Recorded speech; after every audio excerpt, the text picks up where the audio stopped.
नमस्कार दोस्तों, स्वागत है आपका। आज हम बात करने वाले हैं प्रधानमंत्री ई बस सेवा योजना के बारे में। आज की इस वीडियो में जानेंगे क्या है प्रधानमंत्री ई बस सेवा योजना, इसके लाभ क्या-क्या हैं, साथ ही इनसे जुड़ी तमाम जानकारी को हम आज की इस वीडियो में आपके साथ साझा करेंगे। तो चलिए बिना ज़्यादा समय लिए वीडियो को शुरू करते हैं।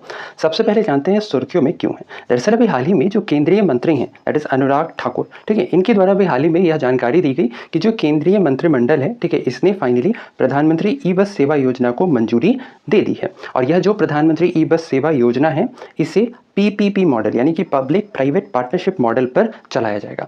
इस योजना के तहत तकरीबन 10,000 ई बसों के साथ सिटी बस का भी संचालन किया जाएगा। साथ ही इस योजना के अंतर्गत जो कुल खर्च है यह तकरीबन 57,613 करोड़ रुपए बताया गया, यानी 57,613 करोड़।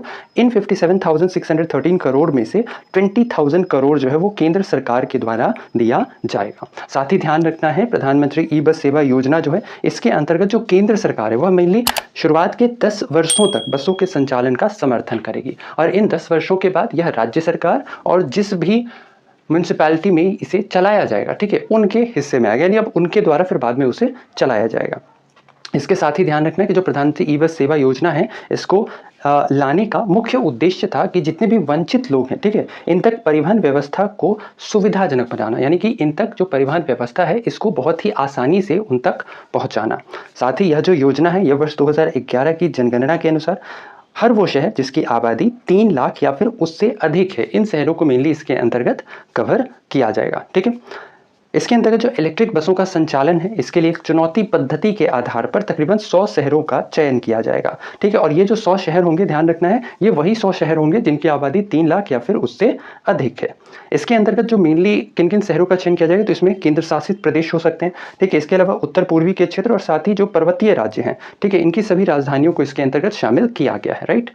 इस योजना के तहत जो शहरों की प्राथमिकता है यह मेनली इस आधार पर दी जाएगी कि जिस भी शहर में इस योजना को लागू किया जाना है उस शहर में पहले से कोई भी सुव्यवस्थित बस सेवा उपलब्ध नहीं हो, यानी कि वैसे शहर जहां पर पहले से कोई सुव्यवस्थित बस सेवा नहीं है उन्हीं शहरों में ये जो प्रधानमंत्री ई बस सेवा योजना है इसकी शुरुआत की जाएगी। अब जैसे हम बात करें दिल्ली, उत्तर प्रदेश या फिर कर्नाटक, ये ऐसे राज्य हैं जहां पर पहले से ही जो इलेक्ट्रिक बसेस हैं, ठीक है, ये पहले से ही चलाई जा रही है, ठीक है, तो इन शहरों को इसके अंतर्गत कोई भी प्रेफरेंस नहीं दिया जाएगा।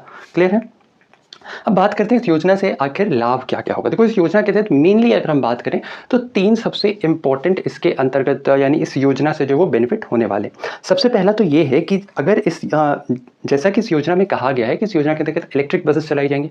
अब अगर इलेक्ट्रिक बसेस चलेंगी तो इससे क्या होगा, जो कार्बन एमिशन है, ठीक है, इसमें काफ़ी मात्रा में कमी देखने को मिलेगी। इसके अलावा जो हमारा वातावरण संरक्षण की दिशा में भी यह एक काफ़ी महत्वपूर्ण पहल माना जा रहा है। अच्छा, जो तीसरा और इम्पॉर्टेंट है वो ये है कि इस योजना के तहत जो 10,000 बसें चलाई जाएंगी तो इन 10,000 बसों से तकरीबन 45 से 55,000 तक का प्रत्यक्ष रोजगार का सृजन किया जा सकेगा।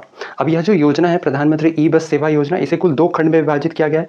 पहला है खंड ए, इसके तहत कुल 169 शहरों में सिटी बस सेवाओं का विस्तार करने का लक्ष्य रखा गया है। इसके अंतर्गत डिपो इंफ्रास्ट्रक्चर का विकास और उसका अपग्रेडेशन शामिल है।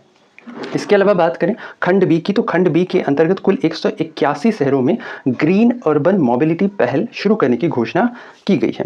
इसके अंतर्गत मेनली क्या होगा कि जो बसेस हैं वो किस तरीके के होंगे, ठीक है, बसों की प्राथमिकता क्या होगी, ठीक है, बस के अंदर अगर हम बात करें तो जो किराया संग्रह की प्रणाली यानी किस तरीके से आपसे फेयर वसूला जाएगा, ठीक है, या फिर उसके अंतर्गत चार्जिंग या फिर उस बस के अंतर्गत जितनी भी बुनियादी सुविधाएं हैं वो किस तरीके से दी जाएंगी, इसकी यहाँ पर बात की गई है खंड बी के अंतर्गत।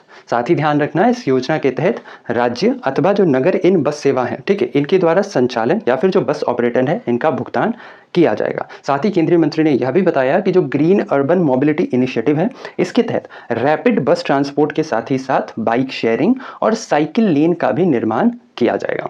तो ये था हमारा आज का ये वीडियो जिसके अंतर्गत हमने बात की प्रधानमंत्री ई बस सेवा योजना के बारे में। आशा और उम्मीद कि आपको ये वीडियो इन्फॉर्मेटिव लगा हो। अगर वीडियो पसंद आया है तो वीडियो को लाइक शेयर, चैनल पर अगर नए हैं तो चैनल को सब्सक्राइब करना बिल्कुल ना भूलें।